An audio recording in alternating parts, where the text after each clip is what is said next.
Literally, ang pau-natal gue habis buat regis fee. Here and complete. Awesome. In Well, I was gonna say for government opposition, we are gonna be doing a randomization after this, but okay, wait, do we have Valpurgisnacht? Are you here and complete? Here and complete. Awesome. I think judges, we can do roll call in a minute, like later on. So for this finals round, we're going to be doing a randomization slash spin wheel for the team positions. Danesh, are you there and can you share your screen? Yes, I'm here. Okay, Hmm. all yours. Okay, so congratulations for both grand finalists. So here's how it's gonna work. I'm gonna show you the randomization here. I hope my screen is visible now. Yep, visible. Yeah. Okay. So, I'm gonna randomize the position. Later on, we will show team 1 and team 2. So team 1 will be the government team and team 2 will be the opposition. I'll randomize it 3 times, and like the third output will be the final draw for the grand final round. Going once, going twice, going 3 times. Yeah, so the draw for grand final would be, we have Walpurgisnacht in government team and literally Angkau Natal Gua Habis for the opposition team. Please give us around like 2 to 3 minutes to finalize the draw. Then we can proceed with the draw release and also motion launch. Thank you everyone and best of luck for the grand final.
Better off in Berlin, or as an artist muse in London, drifting from hand to hand.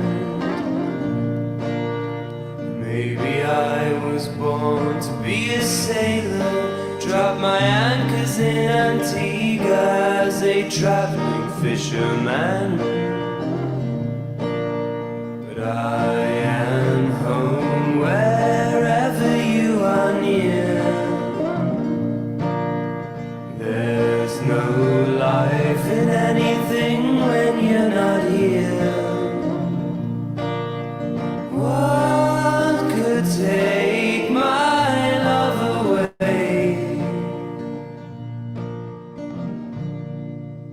Maybe I was destined for philosophy, leading leftist ideologies at the Paris Sorbonne, dreaming of the splendid demise of the societies we despise at Café de Flore. But these things lose all their meaning and allure if you're not there to witness the grandeur. What could take my love away?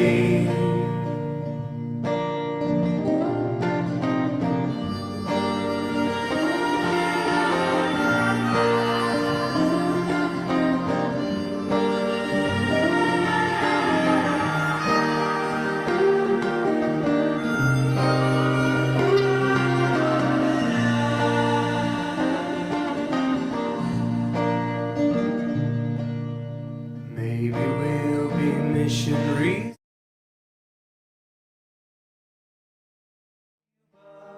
Perhaps we'll build a home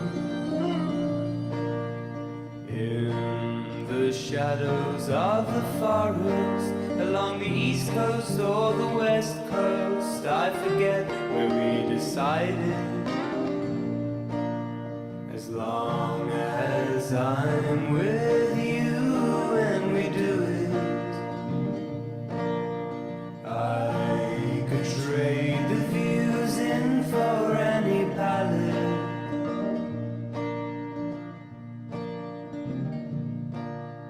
Nothing can take my love away. No, nothing can take my love away.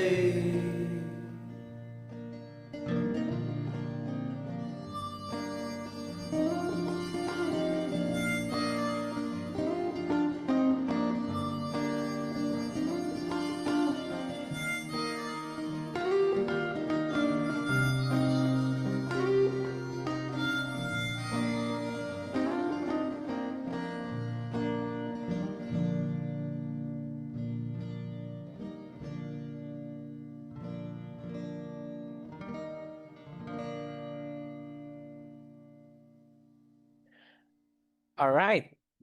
Hopefully that was a nice song to give you a little bit of a hint as to what we're going to be debating in the finals. But without further ado, welcome to the grand finals of RECIS 2026. Congratulations to both teams for making it this far. Really, really has been a wonderful competition. And hopefully this is going to be a fun finals motion to cap it all off.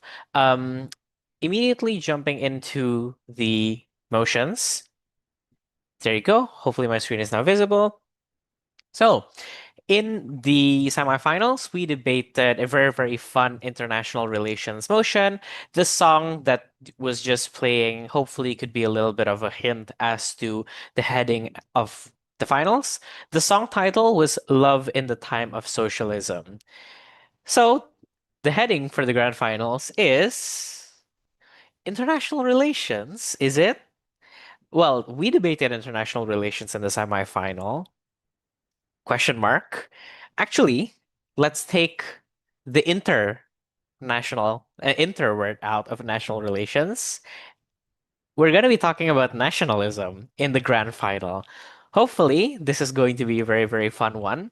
There is going to be an info slide, so I'm going to give you time to take screenshots and yeah, anything that you might necessitate, like noting it down or anything. But without further ado, the info slide reads: For the purposes of this debate, resource-centric nationalism refers to a perception of a country emphasizing the positive traits of its land and resources. Examples of this are Asian, African, and South American countries that frame the land as large and rich in resources. Inversely, people-centric nationalism refers to a perception of a country emphasizing the positive traits of its people, e.g., the people are smart or the people are hardworking. Gonna give a little bit of time for you guys to process the info slide, hopefully take notes, but also take screenshots. If you guys have any questions, all of it can be directed in the WhatsApp group chat. We will be sending the info slide alongside the motion. Gonna give a few more seconds. 5, 4, 3, 2, 1. Without further ado, the motion reads, in post-conflict societies, this House regrets the default narrative of building resource-centric nationalism as opposed to people-centric nationalism. Gonna give time for any screenshots on anything. Motions will be sent in the WhatsApp group chat. Time is now exactly 1:12, which means the debate will start at 1:42 Waktu Indonesia Barat. Good luck, everyone. Case building time starts now.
Hello, just a gentle reminder for both teams to not forget to send their speaking positions in the chat box here.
complete?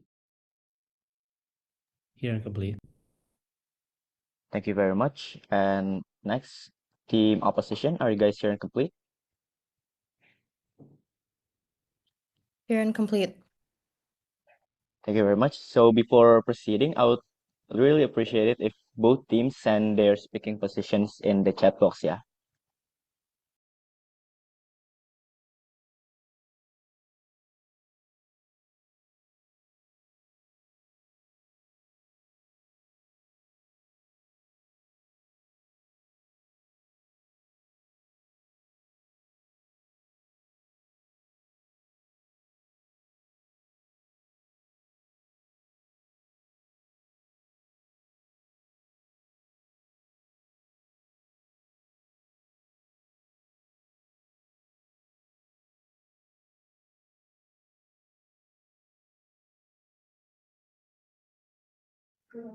Thank you. Still waiting for Opera.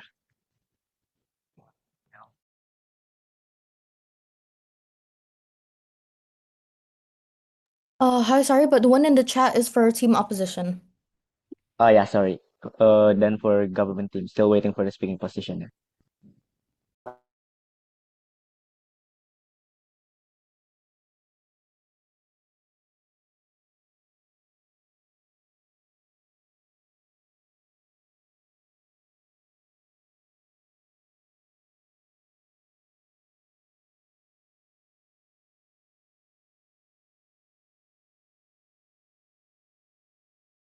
All right, thank you for both teams. The speaking position have been received by us. So, proceeding then, for all the judges, are you guys all here and complete? Yep. Hello. We can do an individual roll call for the judges. It's okay. I can handle it from here. Okay. All right. For Erilyn. Hi, I'm here. Good luck for the round. All right. For Audi, are you here? Already here. Good luck for the round. Saksikan. Yep, I'm here. Best of luck. Okay. And lastly, for Nayara. I'm here. Good luck, everyone. Okay. All right. Hi everyone. Once again, congratulations to all of the grand finalists for making it this far. My name is Rachel, chairing the round. We also had a very quick round of introduction from the judges earlier on. So, but please do refer to us as a panel as a whole. Just before we start the round, however, just to lay out a very quick, gentle reminder for all of the debaters that this debate will be live streamed, which means that everything you say will be documented and will be presented digitally. With that in mind, please do be mindful with the wordings that you choose when delivering your speeches. Do not name drop any political figure or make any baseless assumptions that would have otherwise make this debate too sensitive or make it uncomfortable and unsafe for anyone in the tournament. But other than that, have fun and best of luck. Without further ado, let's welcome PM to start the debate.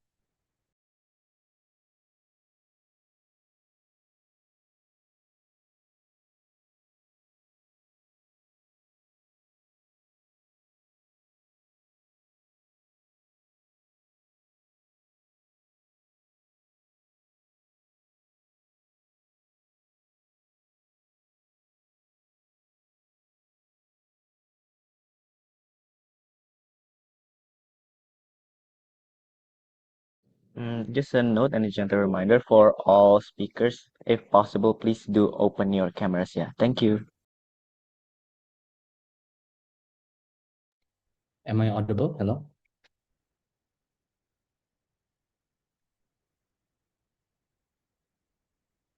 Hello? Am I audible? Yep, you're audible. Oh, okay. Okay. My prayer preference is just unmuting yourself and I will answer according to my wills and whims. If I ignore a POI, then that means I refuse it. Please be brisk in your POIs. I'll start my speech in 3, 2, 1. In a society bereft and in need of integration and shared identity after a conflict bound to shake up demographics and borders changing in these nations and these societies, changing all kinds of paradigms in these societies, and arising more and more questions as to what resources belong to who, whose lands belong to who, and what is the identity of this new society actually is, relying upon the land to serve the ends of nationalism is an ill-advised idea at best and actually a disaster at worst. A few points I've set up then. First of all, what the post-conflict society status quo actually is.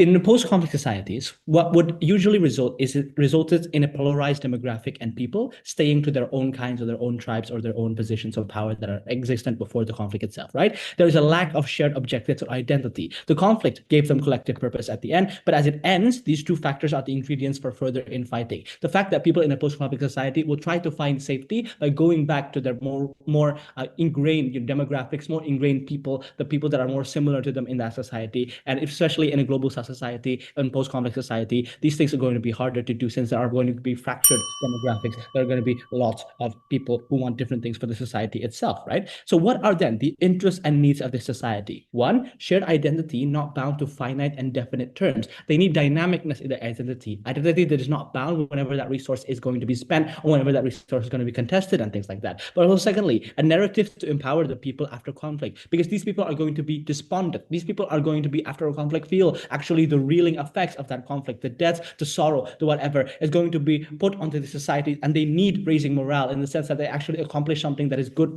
for not only them, but a shared collective of the society. But also thirdly, nationalism that grows for society long term. This is what they truly need. And resources are relying upon resources and natural resources and priding upon them isn't something that is going to be able to be relied upon by these societies. Because what is actually the ends of nationalism itself? It is to provide the people a common ground for them to continue living and to continue to sustain their shared values. Nationalism is made to be able to have some form of cohesion within society and some form of cohesion where we are going to, so as to serve most amount of people possible, right? This is why even in Indonesia, after the independence war, we created Bahasa Indonesia to make people have identity over one another and communicate with another. We created national identities in the form of Pancasila, for example, or in other countries there is a constitution, for example, because they refer back to the people, because they want the people to be satisfied with how the society is going to be run, with how it is going, what it is going to value, and how it is going to work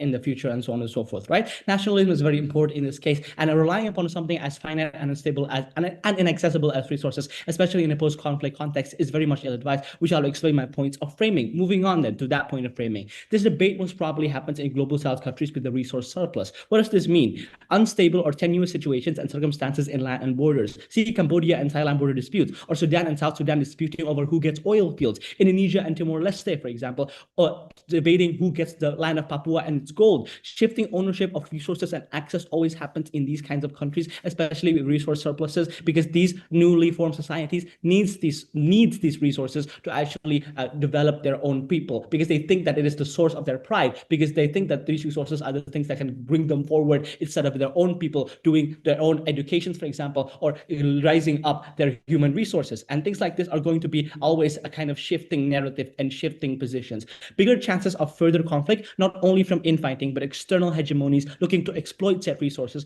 also exist. Without people-centric nationalism, for example, the society will think there are people incapable of managing said resources and invite foreign forces in to think that they can actually access and actually make more value than the actual people themselves, because they do not believe in the people, but instead believe in the value of their resources. And this is a possibility that would happen. For example, Sudan and South Sudan, again, I'm taking, for example, from there, giving, for example, the UAE their gold mines or even their oil, for example, because it is a source of their pride and it's the only resources they think they can rely upon. Instead of, we want to be something like Singapore, for example, who excels and actually takes pride upon their people for rising up a city out of a mud flat and things like that. Our path to victory is this. Prove one, that the conditions of a post-conflict society needs people-centric nationalism inherently, but also secondly, that people-centric nationalism is easier to access and activate as a narrative, while opposition has to prove otherwise. What do we want then? We want a narrative that convinces the people of the inherent shared value, of their inherent struggle, of their inherent victory over the conflict they have done over the years, or they have overcome over the years, right? We are not saying then, disclaimer, that we will not utilize our resources or even use it to the best of our abilities as a society, but we will say that we will try to take pride not in the resources themselves, but in our ability as the people to use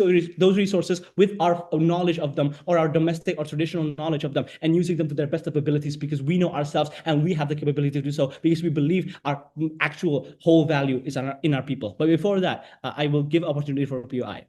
1, 2, 3. Okay, no engagement. 2 points of arguments then. A, why people-centric nationalism is easier to access and activate when needed. I will start with that. Nationalism is activated under 2 extant circumstances. Firstly, there is external challenge to sovereignty of this nation, but also secondly, internal challenge in order in the forms of infighting. For these 2 purposes, resource-centric nationalism is ill-suited without empowerment of the people instead of land tied to certain people. Because really imagine, let's characterize too. Let's imagine what a country with post-conflicts and with enough resources to actually sustain them and take pride in them actually is. There are going to be lots of people who control different swaths of that resources, right? Because there are going to be different regions of different composition of resources, and these people will feel a claim towards these people and will not find commonality in the other forms of society and other parts of society or other peoples because they don't have the shared identity. This is why it's going to be harder to access. But also, they might be post-colonial societies or post-conflict societies actually may have lingering questions as to who actually owns these resources in the first place, and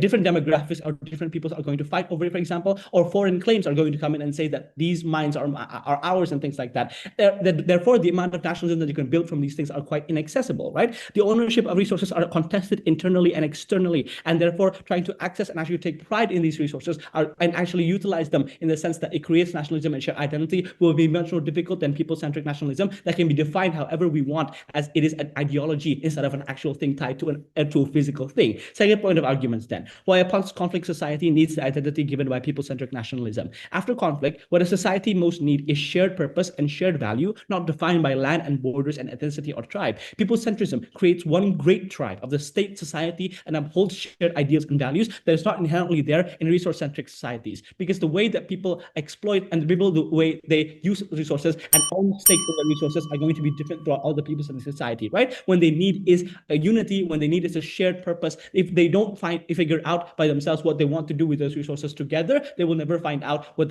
they will never integrate with each other and not create a peaceful society. So therefore, it is more suited or for them to focus on the people-centricness, and therefore I rest my case.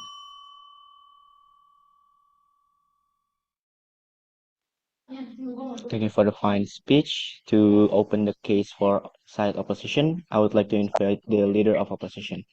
Here. Okay. Am I audible? Yes, you're audible. And to clarify, we will be using the committee's timer, right? Yes, but again, I do encourage you to have your own timers just in case our hours lags or something.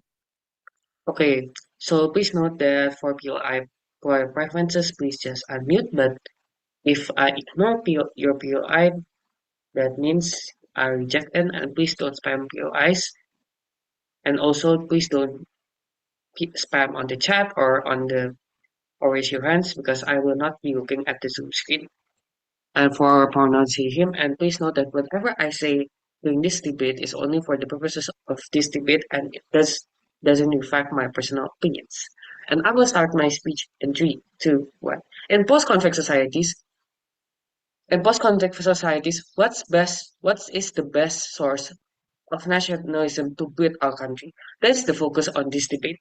The government's team stated that there would be polarization, that there is social division, and that the people is not at their best state, and there's no unity or little unity in the country. That's true, and that's why relying on the people for nationalism is, to use the word of the PM, ill-advised at best and disastrous at worst.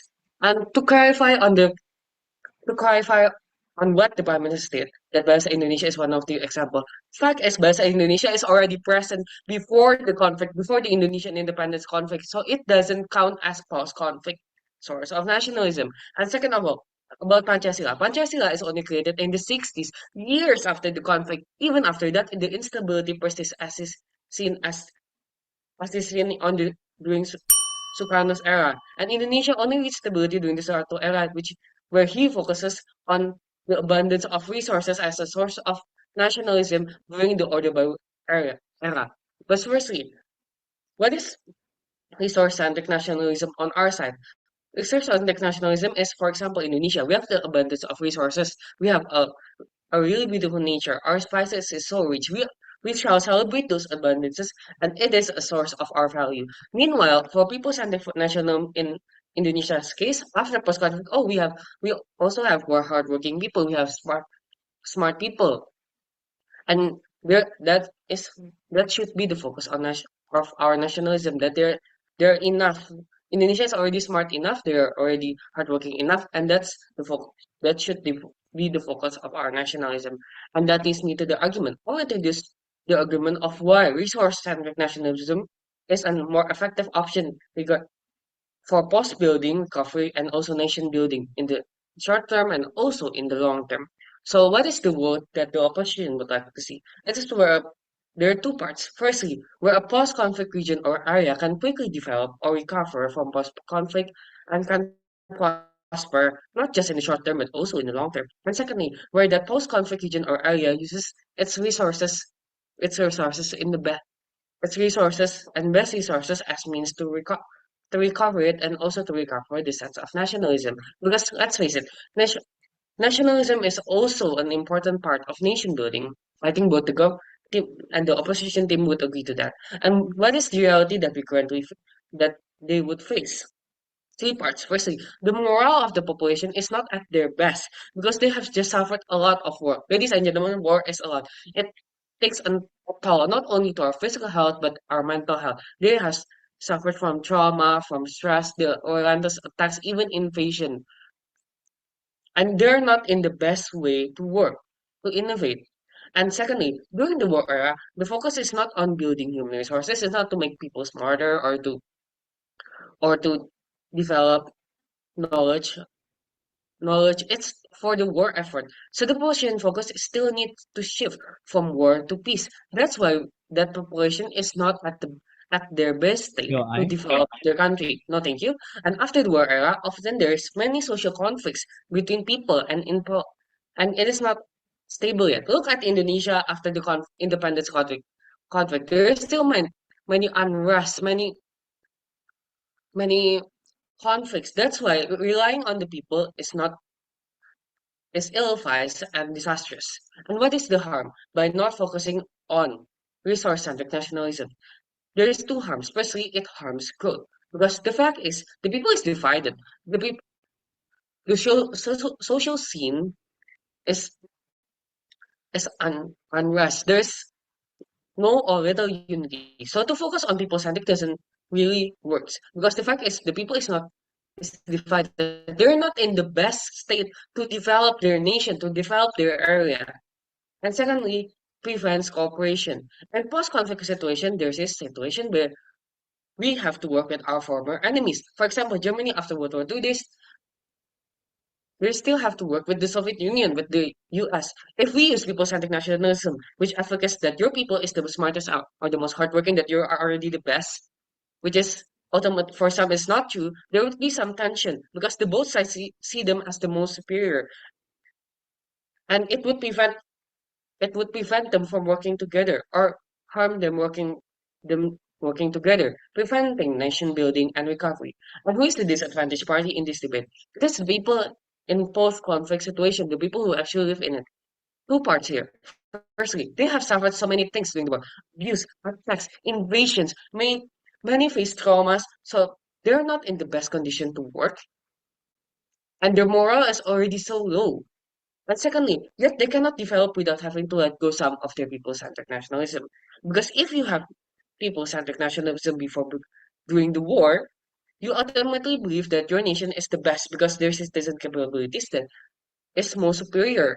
That you are the most smartest, you're the most hardworking population in the entire world, which is for some is not true. You're not the most superior race, or you're no, there is no most superior people in the world. For example, in Nazi Germany, where the Nazi Germany government thinks that the Aryan race is the most superior race in the world, which is not true. If Germany maintains that, they will not go because they would not work with other races. And that mindset prevents you to work with your former enemies to actually develop your country. And what is the betterment in our proposal? There's three betterments. Firstly, it supports cooperation for nation building. By focusing on resource-centric nationalism, it focuses on what the two or more countries or sides got to offer in resources and not influenced by personal pride of the people. And so it can serve as a better goal as source of nationalism. And second part, it supports long-lasting nation building because it acknowledges that your people is not at the at their best, or your people is not the best, that you're not the best in many things, especially after going to a war. Therefore, it forces the people to acknowledge them to change or develop. If Indonesia use people-centric nationalism that believe that they are the most hardworking or smart, they will never develop. They never send their students overseas for better education, even to their former enemies such as the Dutch. We will not be as developed as today. And thirdly, it supports long-term integrity by acknowledging part in resource-centric. We take a bigger focus on protecting those resources and by that part, protecting them from foreign hands or troubles that which is beneficial for the future. Power to oppose. Order. Thank you for this fine speech. To continue the case for government, I invite the Deputy Prime Minister. Here. Okay, am I audible? Audible and visible. Yes. Okay. For POI preference, you can just open your mic. I'm not gonna look at the chat. And Professor Sheher, I will start my speech and wait. I'm gonna set up my timer. How? I will start my speech in 3, 2, 1. The reason why Indonesia has been colonized for so long is because they have the natural resources in the very first place, right? That's why countries like Portuguese, that's why countries like Netherlands suddenly came to Indonesia and they want Indonesia's land. For years, Indonesia has been fighting, has been drained over their natural resources. But suddenly one day, their people found the power, they found the trust in each other. That's why they came forward and then they tell these colonizers to back off, and that's how they found their independence. If you're fighting for years and years for this independence, and then suddenly you depend on your national resources again, if for years, if after being drained for years by colonialization, and then you finally found the power in your people, wouldn't relying solely on something that creates your problem in the very first place would be highly hypocritical. But then I would like to respond to their entire case. So the entire case is that they were worried that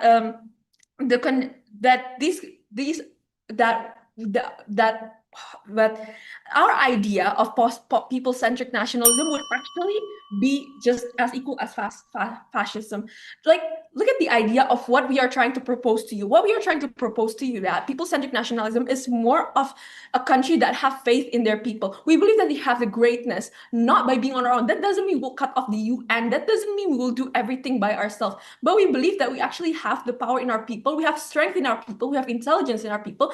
And we can rely on this intelligence. We don't have to rely always on resource-centric nationalism, so we can actually build our industries and everything with our own strength. And we believe we have the ability to do so. But even if then they are worried that these actions are actually going to divide our people so much worse, let's take a look how actually under their side this is going to be so much worse. Because not every area in the country, for example, because they keep using Indonesia as an parallel example, not every area in Indonesia in the very first place has these geographical resources. Like, for example, what are the most capable resource that we have right now? For example, let's go to Papua or Freeport, for example. This could be so much worse because the country could be using Papua to gain more and more resources. They keep draining the resources over Papua only to benefit everybody. So Papua is the one being used by the government and in the name of nationalism to gain more power, but the people of Java is not suffering anything. Only Papuan people are suffering. Isn't this creating a much bigger area? Isn't this creating much bigger possibility for conflict like OPM and anything to continue even further? But then, onto my contribution as the second speaker, I would like to explain to you why this could actually affect the country on a long-run impact. Okay, let's look at how the condition of these countries that are like post-conflict societies right now. Like, they're a country that recently experienced like war, civil conflicts, and they're trying to rebuild peace and unity. And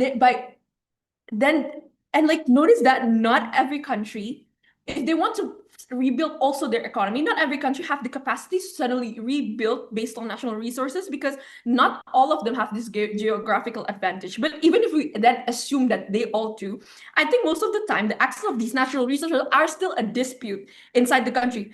How does a lot of wars in our society begin in the very first place? A lot of colonialism, a lot of civil wars are caused by the fight of the natural resources. A lot of these conflicts happen due to land, oil, or like territory that their countries have to offer. Yes, while natural resources may seem like a promising way to gain like a sudden wave like of nationalism, look at how this is going to be much more harmful in like the long run.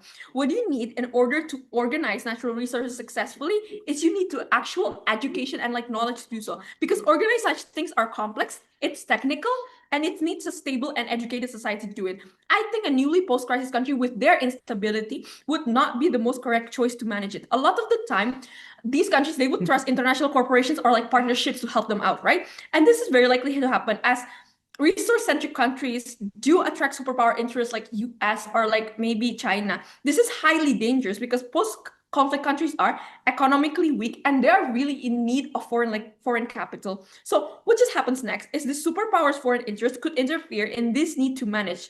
These countries, they can lose their sovereignty to manage their resources, like exactly what happened to Timor, exactly like what happened to Freeport in Papua, which most of the profit came into USA anyway. Now they have a dependency that is toxic because their natural resources keep being drained over and over. But if they manage it by themselves, it would not work at the end of the day because they don't have the capability to do so. But even if then the government trusts the people in the country enough to manage these resources, I think this could actually lead to high risk of mismanagement. Why? Because then the government would Joy, yes. how could you make Freeport an example of majority of the profits going overseas when actually the majority of the profits of Freeport goes to Indonesia because 1% of the stake goes to Indonesian government. Okay. I think it's enough. I think even if then we cannot use I think if then this parallel example is not it's not the most correct parallel example, but this has happened so many times. You cannot lie that USA does come, or like our superpowers does come to countries that have like these resources, like for example, like in the Middle East or any other countries. So this could actually still very, very likely to happen. Well, I would like to continue. These countries are like they're newly like these post conflict societies, they're newly formed after conflict, right? So they lack strong institutions like Indonesia in the beginning of its independence. They lack the management knowledge to actually manage it. So what is likely to happen next in short-term gains is that yes, it's likely to have short-term gains, but you can get a long-term damage to the amount of resources you wasted and ruined because you simply don't know how to manage it correctly. But then even worse again, this just opened another door for the possibility of corruption and elite capture, right? Look at Indonesia's, for example. Indonesia's Minister of SDM keeps on promoting the massive use of coal, saying that it is for the need of Indonesia. It's okay, it's for our people. They keep using this justification. So the people who are against these extractions sound like people who are anti-economic growth or whatever. While in newly post-conflict society, the people lack education, information, and the power to question leaders, since short-term gains like this are a type of populist strategy that mainly attract lower-class people. While the governor have more control to these resources, they keep on using nationalism to justify themselves. So the wealth only concentrates on the top, the citizens stay poor, and this is not the stability that they promise to the people. Even worse again, with the disparity in between the societies, we could actually worsen this disparity because the government keeps on draining some areas while some areas do not gain anything. So this is just likely to open new conflict. Logically, if you're a country that just finished the conflict, you would not want conflict to continue even further. You would trust on your people and you would prioritize your unity, and therefore proud to propose. Thank you for the fine speech. To continue the case for team opposition, I invite Deputy Leader of Opposition. Here.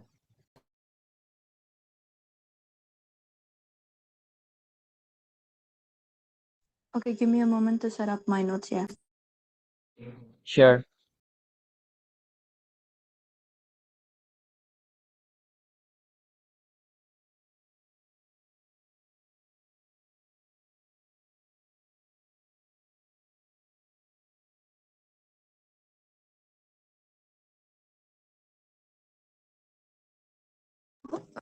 Hello, hi, am I audible? Yes, audible and physical. Okay, give me a moment to set up my timer, just in case the timer from the LO fails. Okay. Wait, first of all, I would like to ask consent because I will be recording my speech, so any POIs will be recorded in my notes. Is that okay? Yes, that's all right. Okay. So before I start, POI preferences, just chat. I will see the notification. If I don't say anything, that means yeah, I said no. Don't spam it because I probably did see it. Anything I say is purely for the purpose of the debate, so do not hold it as accountable as me in real life. Pronouns she, her as usual. Okay. Starting my speech in 3, 2, 1. Panel, notice how their entire speech, the whole time, they were just telling us why priding in resources is bad and colonization, wars, exploitation, foreign powers, but they never actually proved why people-centric nationalism is good in the post-conflict societies. They had just assumed it and throw it under the trash. But then they never explained how praising the people avoids identity conflict, moral gatekeeping, and legitimate crisis. They just said that it feels nicer. So at best, their case is fear-mongering against resources and not a justification for people-centric nationalism. And in a post-conflict setting, this is not a policy. So that is why we're so proud to oppose. Starting from my rebuttals, I have 3 here. First of all, when they said that post-conflict countries need people-centric narratives to prove unity and strength, such as Pancasila and so on and so forth. Okay, that means they assume that societies already agree on what people and what values they share. Okay, then that means post-conflict societies are literally defined by this agreement. Different races, religions, ideologies, political loyalties all have competing versions of history. Pushing a single shared value of the story does not unite, but it lets a dominant group define patriotism and the lines of everything else. Okay, let's corrupt to the agreement then. If there's no agreement in identity, people-centric nationalism won't heal conflict and it will reopen it. So let's flip this argument. Resource-centric nationalism works precisely because it doesn't need moral ideological agreement. It creates unity without forcing identity consensus, which is exactly what a fragile society needs at post-conflict. Secondly, they argue that glorifying resources is wrong because resources cause colonization while people cause independence in the first place, like their example. But then that means that they assume that nationalism must reward moral credit instead of ensuring future stability. Okay, here's the thing. Nationalism isn't a history award ceremony, okay? Post-conflict states care about preventing relapse, not handing out credit towards the people. Praising people revives the questions like who fought harder, who betrayed whom, or who deserves recognition, I give you a trophy. But the problem is, once the nationalism becomes about moral credit, later there will be a fragment in society again. Their independence in the narrative becomes a new conflict narrative. To flip Your this, Honor? thank you. Resources shift nationalism away from blame and credit entirely. That is the fact that neutrality is what keeps peace, not heroic storytelling. Lastly, they said that centering nationalism on land and resources leads to war, inequality, and foreign domination. Okay, that means they assume that conflicts come from valuing resources, not weak institutions, right? But the problem is, wars happen because when institutions are weak, not because people acknowledge that the resources exist. People-centric nationalism doesn't magically fix institution, but it actually distracts governance from by turning politics into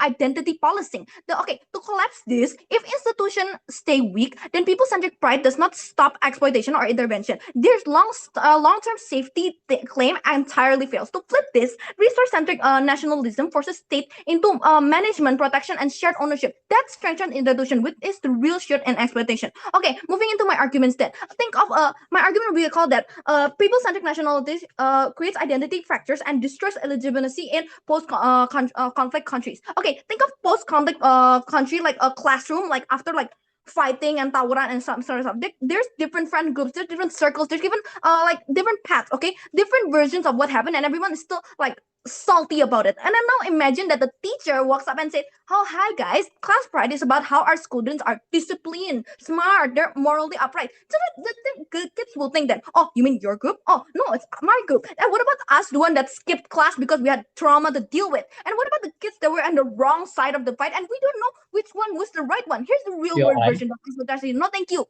I said that it was on transfer, so please, yeah. The real world version is that post-conflict countries are diverse in race, religion, ideology, tribe, language, and so on and so forth because there were colonial borders that forced groups together. There were civil wars, split society along the identity lines, and there are already conflict, radicalized beliefs on political loyalty. So when nationalism praises the people, it's never actually neutral.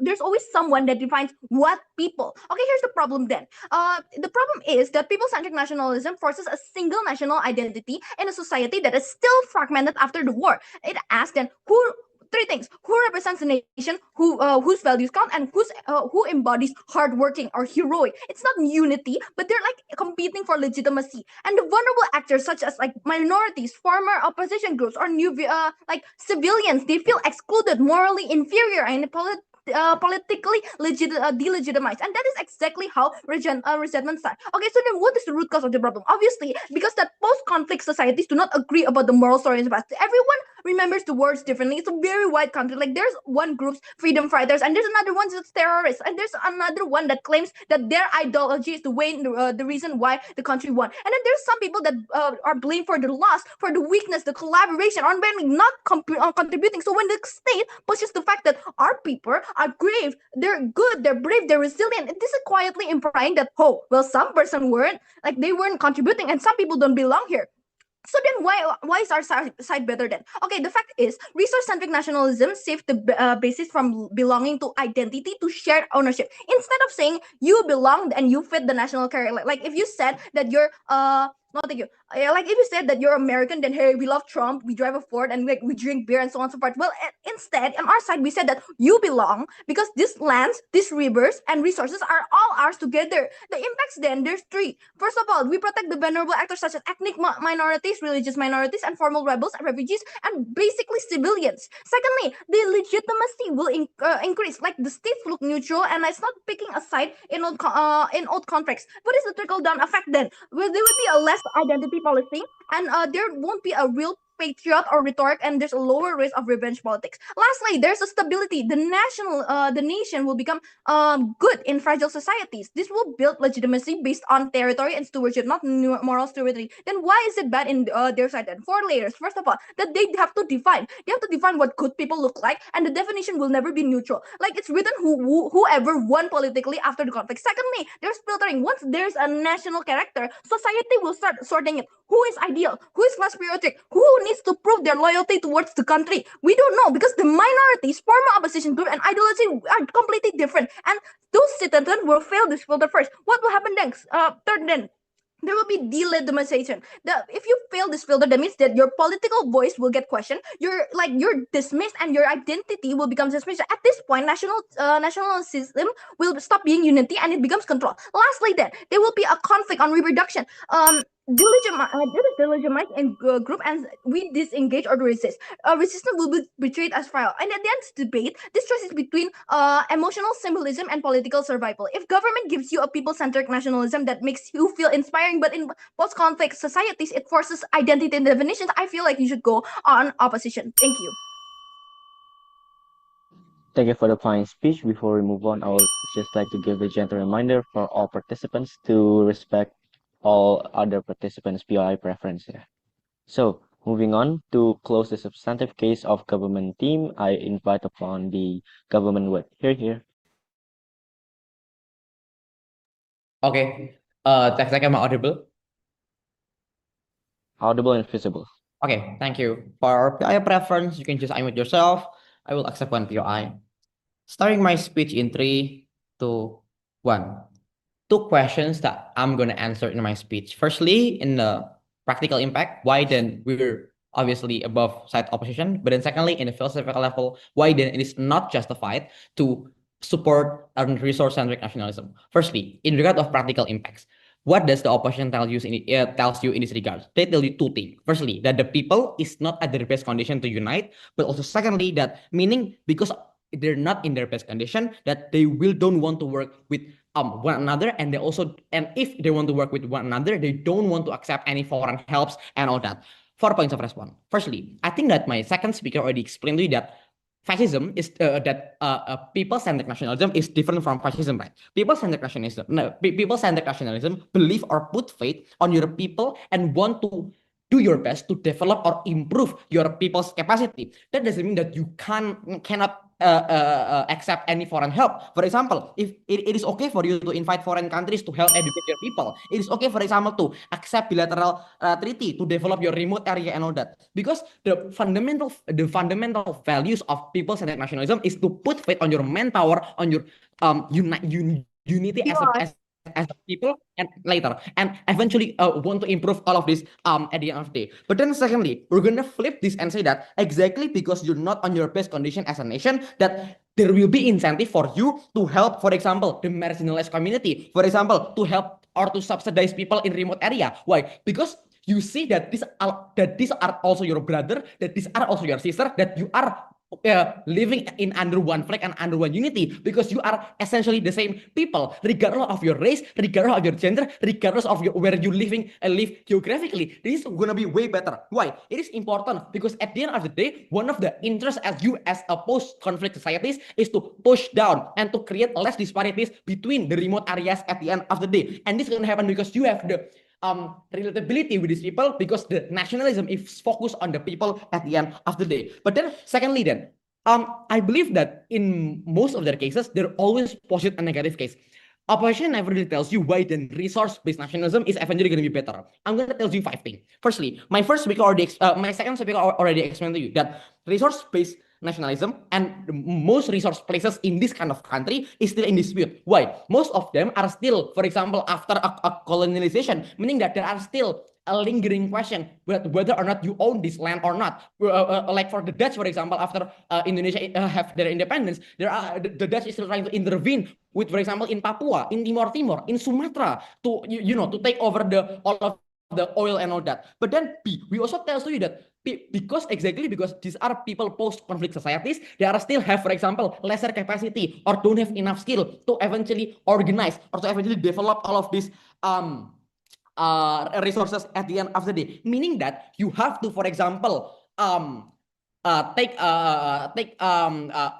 to work with other foreign countries. But the difference is that these foreign countries know exactly that you have all of this oil, all of these resources at the end of the day. This looks like what? This looks like Freeport, for example, in Jayapura, that eventually for years and years the America always take all of the money and all that. But even if their LOs trying to impose, trying to posit, oh yeah, but that the benefit of the money coming from that is still majority owned by Indonesia. But again, you have to question the distribution of the money. It's never gonna be, for example, to be shared accordingly. Why? Because because there are no sense of relatability between the people. For example, if you're trying to impose a resource-centric nationalism since the very first day of your independence, the people who have these resources don't have the incentive to share this with other places with remote area that don't have resource, for example. Why? Because they are still felt that there are narratives that these are two different kinds, that these are two different races, for example, meaning that the resources is always going to be shared between these tribes or between this region at the end of the day. Or even if they want to, for example, cooperate with other region, they're going to cooperate with region that could give them other benefits, for example,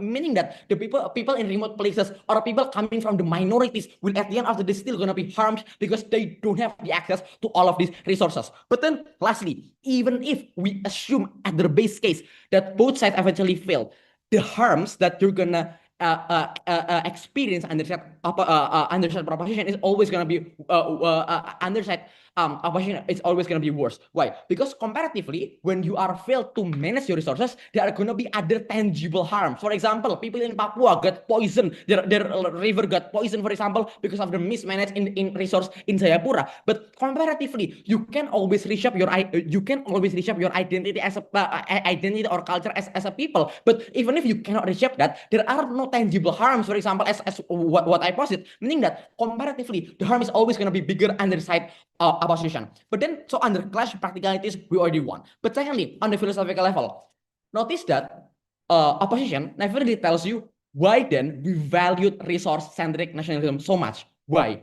Because we think that resources are so valued, because that's why our colonizer tells us the reason why we think spice and golds and mines are so valuable is because the Dutch tell Indonesia so. Why? Because even after our independence, they could have the incentive, they could have the framing to enter our nation again, to, for example, assist us to manage all of these resources. But only at the end of the day, they're gonna, monopolize all of these mines and all that. Meaning that the idea of we valuing this resource base is exactly because our colonizer tell us to do so. But comparatively, then the reason why your independence as a nation is because you put faith on your people struggle, you put faith on your people power. That's why you got independent in the first place. Exactly because you have resources. That's why you get colonized since the very first day, right? Meaning that the idea the reason why you have the identity, the reason why you have independence is because you put faith on your people. That's why you should continue that, because the progress is already there. The fact that you can be a post-conflict, meaning that you could resolve your people's problem. This is why then it is important to continue this narrative, to always to put faith on your people, because it's already proven that you could coming out from a problem exactly because you put faith on your people at the end of the day. So the conclusion of this debate is that, firstly, there are no positive cases posited by opposition. But then, secondly, if then we're trying to save this by saying that, oh yeah, they already posited the reason why they want resource, it's something that is new matter. But then, lastly, we already explained to you elaborately in wider context, both philosophically and both practically, why then it is not sustainable to rely on these resources. And that's why you must put your faith on your people. So proud to propose. Thank you for the fine speech. To close the substantive case of team opposition, I would like to call upon the opposition with here. Hi, am I audible? Yes, you're audible. All right, give me a second, okay?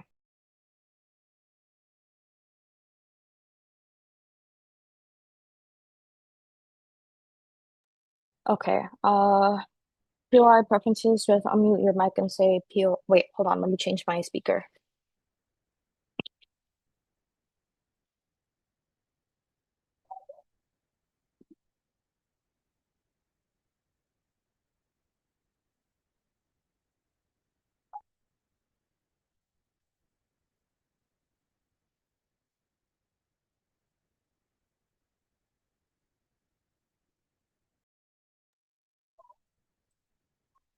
No.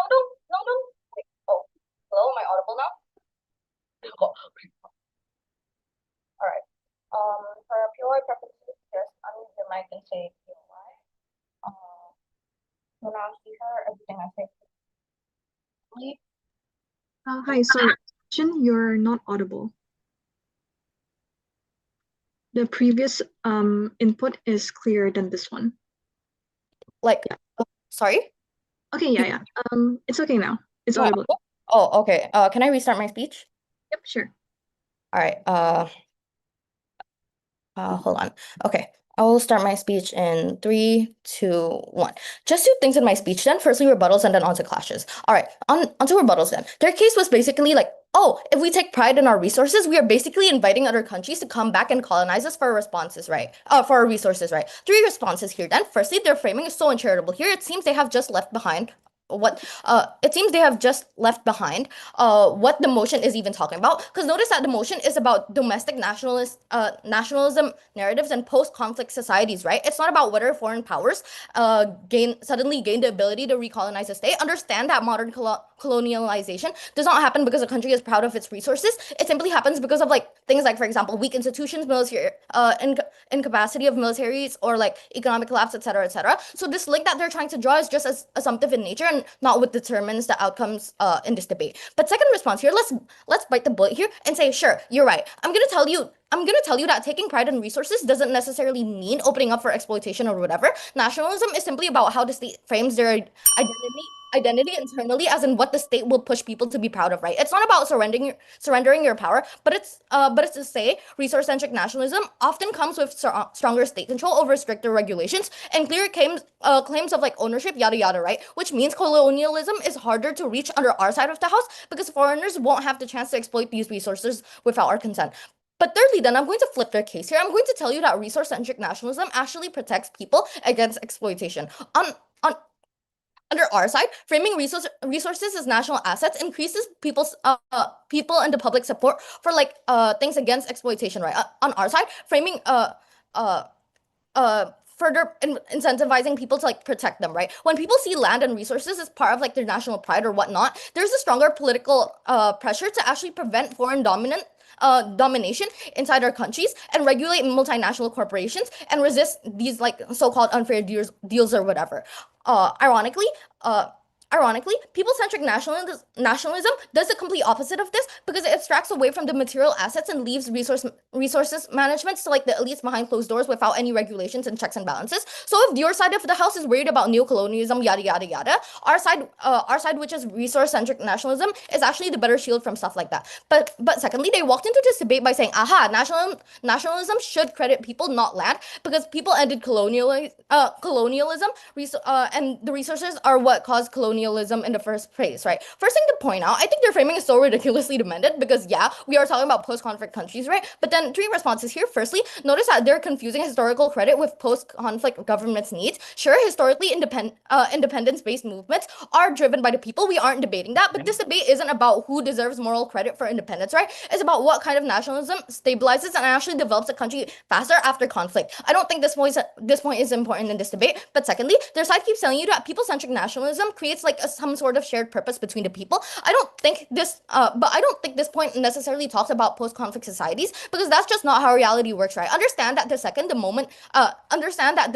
the state starts praising the people, the state first has to define who these people are and which traits actually deserve pride. And in countries that just came out of conflicts, those questions are already extremely polarized, right? Because there exist different ethnic groups, former enemies, minorities, etc., etc.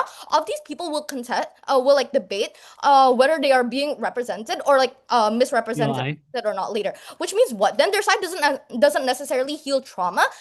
Nationalism will only become a competition over identity, suffering, and like etc., etc. Instead of like rebuilding trust, then the state is like forced to like arbitrate like cultural hierarchies in their society, which is how exactly internal conflicts resolve. But then thirdly, right, they argue that because Indonesia was colonized for its resources, priding resources today invites exploitation.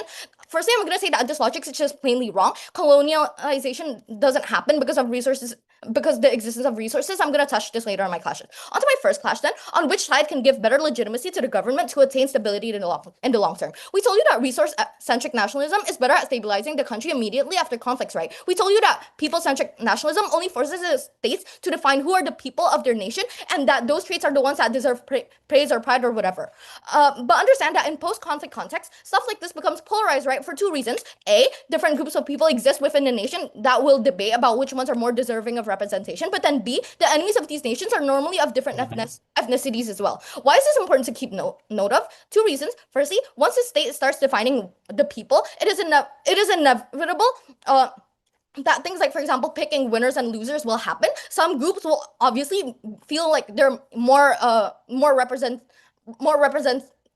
in comparison to others, and vice versa. And that type of resentment will build fast in like in the context of like post-conflict societies where trust is already like very fragile, right? This turns nationalism into like another site of like debate instead of like unifying the people in a post-conflict country. But secondly then, because former enemies are often of different ethnicities, people-centric nationalism risks re-legitimizing old hostilities when certain traits or identities are like praised and some aren't. Those types of those associated with the enemy side will have the tendency to feel erased or like alienized, which reinforces the narratives and increases the likelihood of conflict reemerging rather than actually healing. Understand that these groups of people will face multiple struggles. Like, for example, if they're being represented properly for enemies, then yeah, the feeling of erasure, and for minorities, exclusion, right? Because most likely they won't be the ones subject to praise for being who they are. But then the difference on our side is in resource-centric nationalism, stuff like this are completely avoided, right? Because things like, for example, land or geography or like resources, etc., later are things that aren't personal and things that can be framed as like things that can't be framed as like immoral or whatever. That is to say, taking pride in saying things like, oh, my country is rich in resources, allows the people to experience pride without ranking said cultures or ethnicities based on the stereotypical behaviors or simply playing the blame game. What does this all mean? This simply means that on our side, the state will be able to rebuild legitimacy better without talking about the social lines that have caused and can cause conflicts in the first place. We told you that resource-centered can do this better for three reasons. A, resource-centric nationalism gives the state an immediate narrative to push in society because, yeah, we have explained to you things that like for example, land and resources are things that are objective. That is to say, they are things you can't really deny ownership of, which means what? The state does not have to push down identities of different ethnicities. That allows room for people to go against authority. Why is this important? Then this is important in post-conflict society simply because yeah, stability that comes with speed is urgent here, right? But then B, it allows the state to shift attention away from the past, from like the wars that they just got out of. They can start working on reconstruction, right? Instead of having to debate which ethnicity group has to suffer the most or which ethnicity can represent the nation better. That is to say, the state on our side of the house can focus on discourse on how to actually utilize resources for rebuilding infrastructure, welfare, etc., which gives the impacts of visible changes that people can actually take pride in, which in turn strengthens legitimacy through actual change and not symbolism or omong kosong or whatever, right? But then C, resource-centric nationalism gives the state a material. For all of those reasons, proud to oppose. Thank you for the fine speech. That concludes the substantive case from both sides. To summarize the case from opposition, I would like to call upon the opposition reply.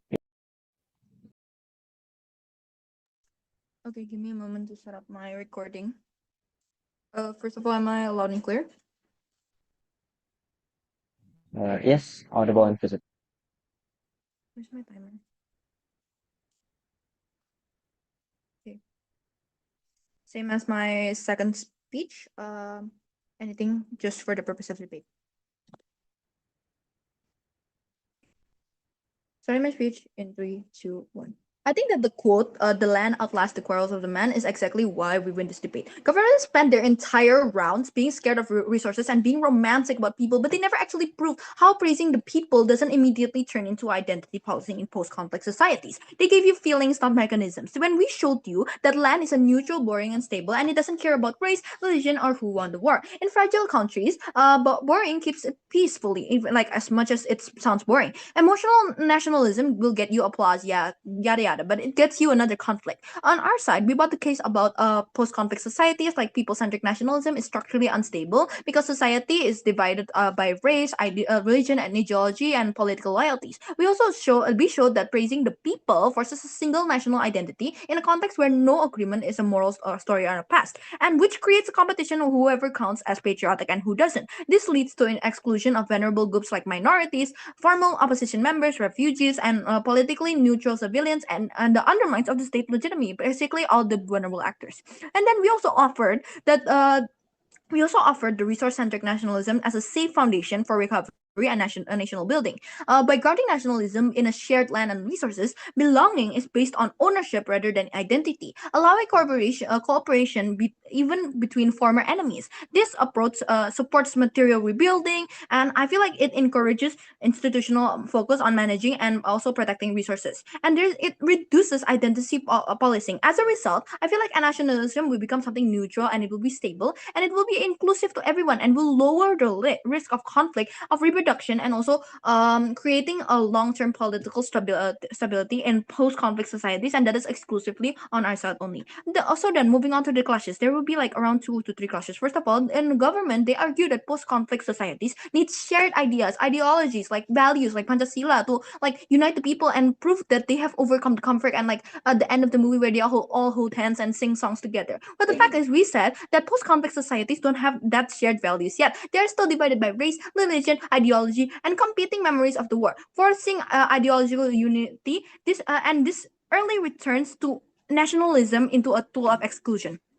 Why exactly do we win in this clash? It's because our model works without moral or ideological consensus. Shared ownership of land and resources created a belonging without asking the people on to agree values that they're still fighting on. Let me ask you now: were you there, and or like any of your ancestors, were they there to agree with Pancasila? No, it just suddenly came up in our textbooks. Like, hey, we believe Pancasila now, so like, yeah, shut up and just enjoy it. Secondly, then, governments claim that they're praising people. It will show strength, intelligence, resilience, and so on, so on, and it will heal the trauma that's in. Okay, sure, but we already showed that praising the people requires defining which people count as patriotic. That doesn't that like delegitimizes minorities, former opposition groups, and also traumatized civilians who didn't fit the idea or didn't contribute. Why exactly do we win this class? Because legitimacy matters more than pride in post-conflict societies. Resource resource-centric nationalism avoids moral ranking and protects the vulnerable actors from exclusion. Thirdly, then, they also argue that resources causes colonization, wars over land, and will attract foreign exploitation. We already proved that conflict comes from weak institutions and not from valuing resources. People-centric nationalism doesn't strengthen institution, but it distracts like the governance in it. Why exactly do we win this clash? Because resource-centric nationalism pushes the state to manage, protect, and also regulate resources collectively. Lastly, then, they also say that resources pride is unfair because resources are like unevenly distributed across regions. Okay, we showed that people-centric nationalism is far more unequal. So even if it's bad, it's worse on their side because it privileges dominant culture, ethnic, and ideological groups. Why do we win this clash? Because land-based belonging is still way more inclusive than identity-based belonging because it doesn't turn citizenship into a moral test. To weight this, if you want emotional speeches like identity fights and nationalism, it sounds nice, yeah, but currently it's starting old conflicts. And sure, you can vote for government if you want that, but if you want stability, legitimacy, and a country that actually survives after war, then you should vote for opposition. In post-conflict societies, boring neutral nationalism keeps the peace, and that is exactly what we give you exclusively on our side. That's why I rest my case and vote for opposition. Thank you. Thank you very much. My speech to conclude the entire round. I call upon the government reply. Vivi.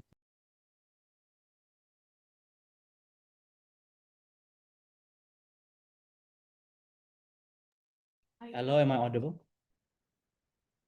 One point. Audible and visible. Okay, wait. Hang on. All right. I'll start my speech in 3, 2, 1. Panos realize that fascism assumes one people to be inherently better than others without having to do anything exceptional or even strive for it. That someone is already born perfect. The Aryan race is always perfect at all costs. This particular Caucasian race is more perfect than anyone else. This is not what we're advocating for, notice. People-centric nationalism does not assume excellence, but assume that your people have the capacity to work, to strive, to build through blood, tears, toil, what they want and what they need without discrediting the struggle everyone in that society faced, every part of trauma, every part of colonization, every part of exploitation that has been happening towards that society, and the shared suffering that they feel because of it. So no, it doesn't mean that people-centric nationalism value one single race, but as our first speakers have said, we create a new collective tribe under one state and one collective society, which is the antithesis of fascism, because we are including everyone that is actually apparent in the harms that are happening to us in that conflict. Do not let opposition, strawman arguments panels, I beg of you. But how do I and you panels know resource-centric systems evaluations are artificial and fickle in nature? Not only is it, firstly of all, geographically dependent and inherently imbalanced in distribution, therefore it is hard to access holistically, not inclusive at all as they claim, as opposed to being part of the group, which identity politics or identity itself is actually a part of, is actually very much more accessible than these kinds of resources, because every person has an identity, right? Every person has a sense of relatability, common humanity. Every person in this society feels the parts of that conflict that affects them, their family, their children, their brothers, their sisters, whatever they have. They have collected and collectivist trauma. They have collectivist values because of that trauma. They have such things that they do not want to do so as that conflict do not come back to them and give them more trauma, right? It is infinitely more inclusive as it's not being concentrated in one singular place, which is rich with oil, for example, or rich in gold, for example, or rich in timber. And therefore, all the identities of these other people are going to be different also depending on the amount of resources that they have. So even if resources are evenly distributed, people are going to interpret resources, how to use those resources, or what counts as resource nationalism, not even counts as resource nationalism, but how to manage those things differently, right? Whereas they claim that politicians will be able to set who the ideal man is or the ideal Indonesian ideal person, ideal statements would be. I don't think this is the case because we have differentiated between fascism and people-centered nationalism by giving parallel examples like Singapore, which takes pride in being mixed, takes pride in having these gaggle of people who are very disconnected but have different identities and are able to create great things when they collaborate together. This is what we have brought in our first speaker, so we do not think this is late matter at all. But so secondly, another thing that makes me know that resource-centric systems evaluations are false is that impacts or failures on their side still target minorities anyway. Our harms are inexclusive. Their negative case are at best inexclusive, and their positive case is absolutely completely non-existent. Where in their first speaker, they've already told us, they only brought up points about why we are equal to fascism, which is absolutely categorically untrue, but also why we are more unstable and why we are bound to fail. But they have not given you guarantees why they are all actually bound to succeed. They have not given you any positive cases as to why their harms are going to be inexclusive to us. Because on their side, if you fail in managing, for example, a minority group or indigenous groups of people that has these large stores of resources, you actually destroy their livelihoods, their food, their society, their villages, that actually destroy. Whereas if you fail on our side, what would happen? Their livelihood would still exist, right? Their identity, their ingrained identity will still exist. Okay, maybe the nation wouldn't form, but at least they still have what makes them them, instead of their resources being taken away from them in the name of nationalism. You cannot take identity away from other people as you can take resources away from other people. And this is how we know people-centric nationalism are ingrained and very much superior because of it. But also thirdly, realize that the only reason why these countries or global South countries, which are mostly post-colonial, value resources so much is because they were made to do so. And these kinds of valuation systems are made by the colonizers themselves to think of themselves only as worth of their resources, but not as worth of their people. They do not think of themselves as a nation of people, but as a nation of resources, as a nation of oil, as a nation of the grounds or earth, or not how they will actually strive as a people themselves. Therefore, we want to be a nation of the people instead of a nation of dead things. Therefore, I rest my case. Thank you very much for the fine speech. That concludes the grand finals round of RECISCUP 2026. Thank you for all the participants and all the guests. And from now on, I would like to hand it over to the judge. Thank you. Once again, thank you very much, everyone, for the amazing grand final round. For all of the judges, let's move to room 1 to deliberate the results. Thank you.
the pond no more.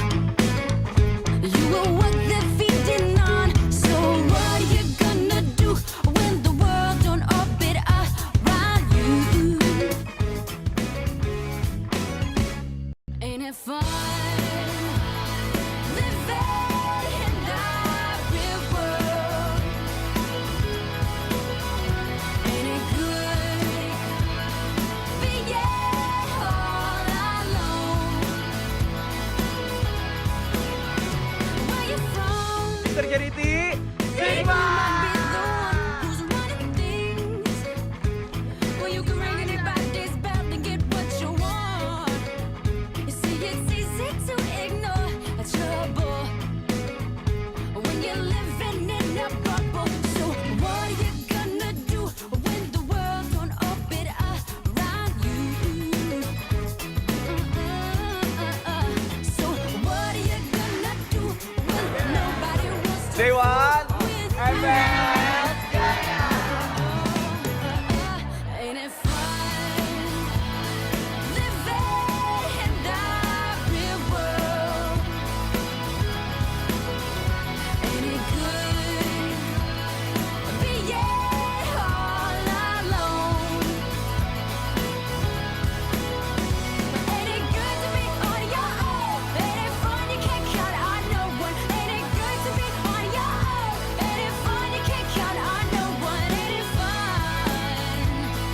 Living in that real world. Don't go crying to your mama, 'cause you're on your own in the real world. Don't go crying to your mama, 'cause you're on your own in the real world. Don't go crying to your mama, 'cause you're on your own in the real world.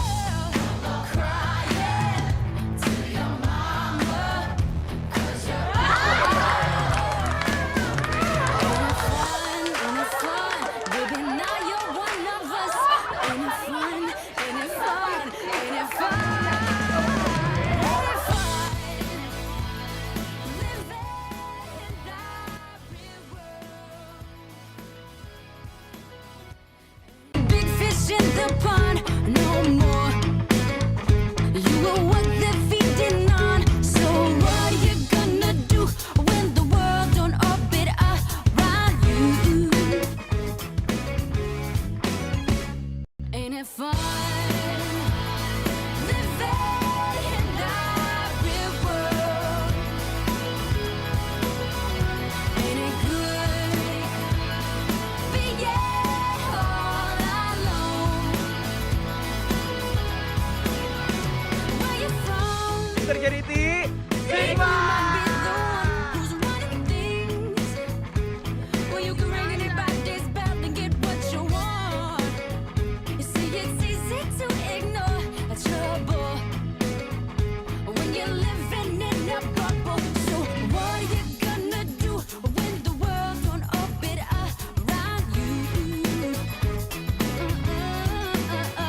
So what are you gonna do when nobody wants to Day one, with you? Ain't it fun?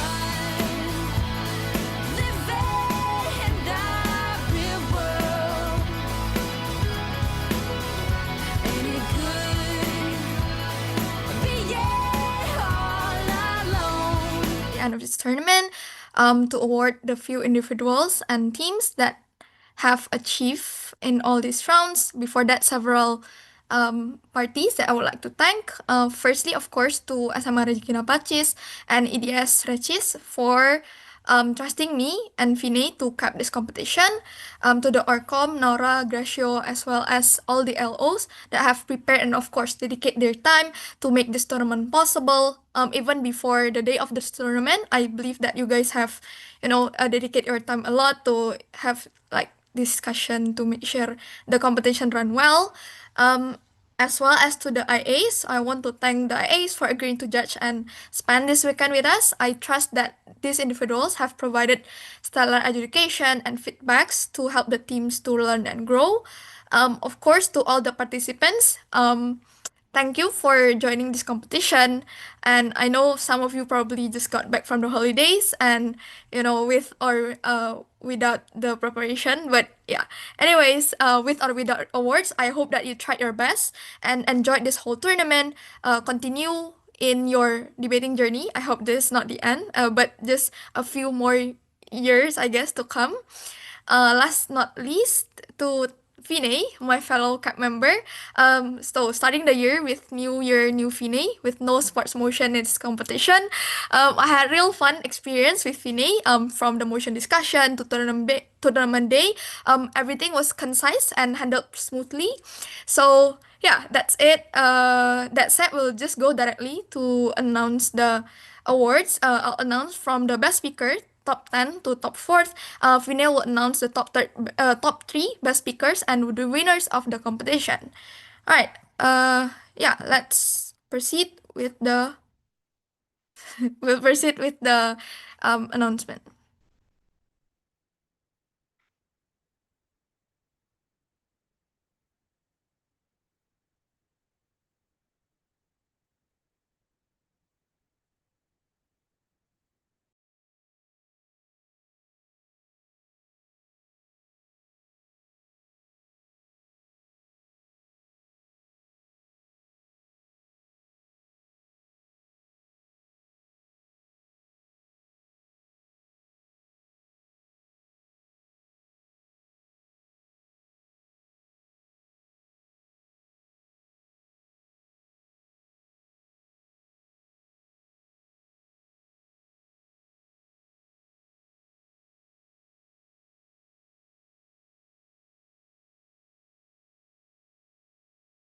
Sorry, there's a bit of a technical issue with the screen sharing. Please wait for a bit.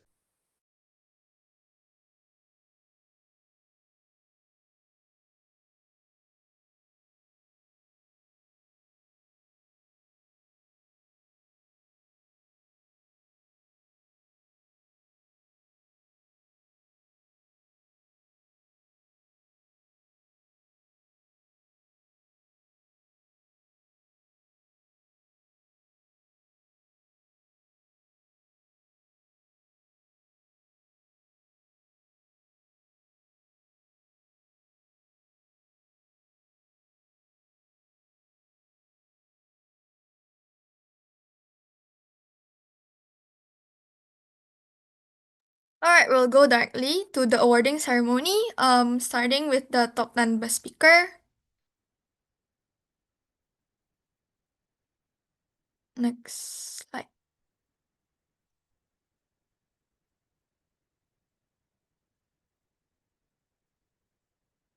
Okay, so because as we know, this competition is very competitive, we actually have a code 9 best speaker with 75 average speaker score and 0.71 standard deviation.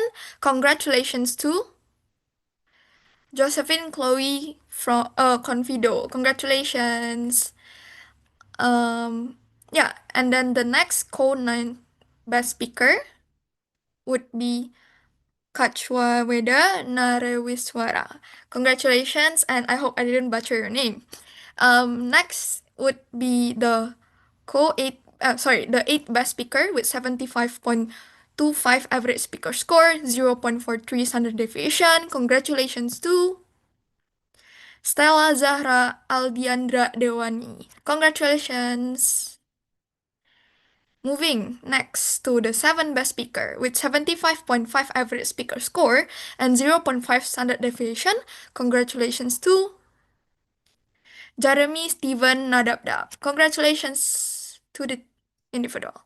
Okay, now we have a co-4th best speaker with 75.75 average speaker score, 0.43 standard deviation, which means there will be 3 individuals that are tied here. Congratulations to Chloe Lynn Hadi. Congratulations, Chloe.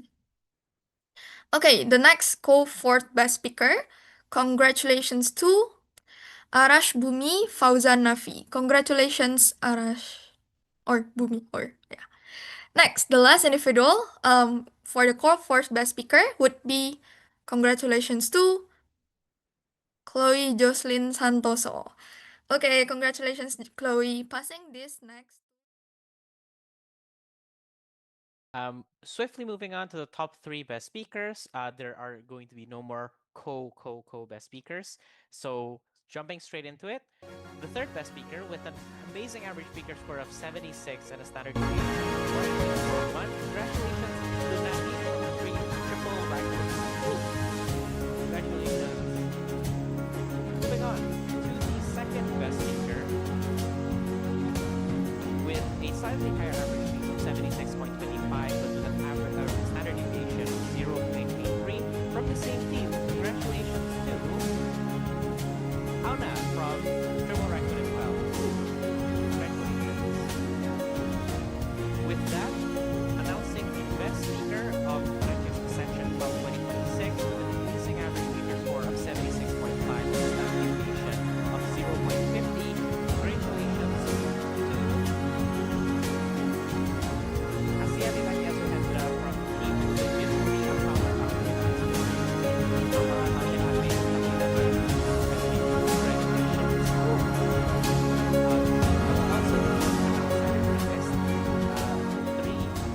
winning teams. So starting with the second runner-up and moving on to the grand final results. So congratulations to all contenders winners.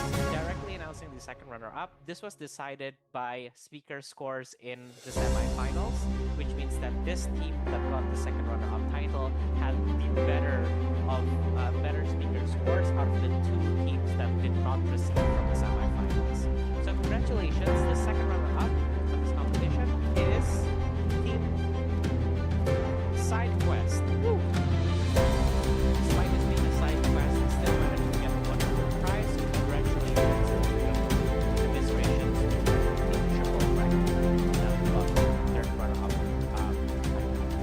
Moving on then, announcing the grand final results. If we announce the runner-up, you immediately already know the champion. So swiftly announcing the champion of this competition. It was a wonderful debate, and allow me to also read the matchup first and foremost. It was a wonderful debate between in government team Valpur Gisnap and in opposition team literally Ampau Natal Gue Habis Buat Regis V. Judging in that round was a panel of amazing judges, both nationally and internationally recognized as amazing individuals and beacons of the Indonesian debating community. Chairing that round was Rachel, paneling was Erlyn, Audi, Siska, and Nayara. Eventually, the result of the finals was so competitive, in fact, that it actually came as a 3-2 split decision. So, directly announcing the champion on said 3-2 split, congratulations to the team on the government side, Valpur Gisnap, as the champions of Recis Ascension Cup 2026. Woo! That does mean the runner-up of this competition is the opposition team on the split end of that the minority end of the split. Congratulations to the runner-ups, literally Angpao Gue Habis Buat Regis. Hopefully the prize money will make up for the Angpao Natal. But it was a wonderful finals that was very, very competitive. I think we all had lots of fun watching that round, and definitely did the YouTube live stream, I'm sure, also had lots of fun. That does, however, mark the end of this competition. Thank you so much, everyone, for joining. Thank you very much for participating and spending your weekends with us, and hopefully it was a very, very fun weekend for all of you. I hope it was as fun for you guys as it was for us spending this weekend together, and hopefully we'll be able to see some of you guys in more competitions moving forward. Take care, everyone. Happy weekend. Enjoy the rest of your Sunday. Bye-bye. Bye-bye, everyone. Thank you. Thank you, everyone. Thank you so much.